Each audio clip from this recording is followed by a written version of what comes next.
বাংলাদেশকে জিএসপি সুবিধা দেওয়ার বিষয়ে যুক্তরাষ্ট্রের মনোভাব ইতিবাচক, এমনটা জানিয়েছেন অর্থ ও বাণিজ্য উপদেষ্টা ডক্টর সালেহ উদ্দিন আহমেদ। দুপুরে সচিবালয়ে রপ্তানি উন্নয়ন ব্যুরো এবং বাংলাদেশ ফরেন ট্রেড ইনস্টিটিউটের পরিচালনা পর্ষদের সভা শেষে এ তথ্য জানান। কর্মপরিবেশ উন্নয়নের শর্ত দিয়ে 2013 সালের জুনে এই বাণিজ্যিক সুবিধা বাতিল করে মার্কিন প্রশাসন। উপদেষ্টা জানান, পাচার হওয়া অর্থ ফিরিয়ে আনতে টাস্ক ফোর্স করা হয়েছে। এনবিআর ও ব্যাংক খাতের জন্য আলাদা টাস্কফোর্স গঠনের সিদ্ধান্ত হয়েছে। উপদেষ্টা বলেন, নানা পদক্ষেপের কারণে নিত্যপণ্যের দাম কমে আসবে। গেল অর্থ বছরে রপ্তানি আয় এর আগের বছরের চেয়ে 12.4% বেড়েছে।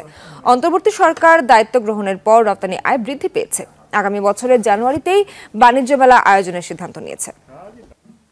ফর্মালি টাস্ক ফোর্স একটা হবে টাকা ফিরে আনার জন্য, আর বাকি ব্যাংকিং সেক্টর একটা টাস্ক ফোর্স করবে। ওই দুটো আর এনবিআর এর সংস্কারের ব্যাপারে তো আমরা একটা ইমিডিয়েটলি আমরা একটা টাস্ক ফোর্স করবো। আমরা বিশেষজ্ঞ লোক, আমাদের বাঙালির অনেক বিশেষজ্ঞ আছে, প্রয়োজন হলে বাইরে যদি কারো বিশেষজ্ঞরা অফার করেছে আমরা বিবেচনা করতে পারি।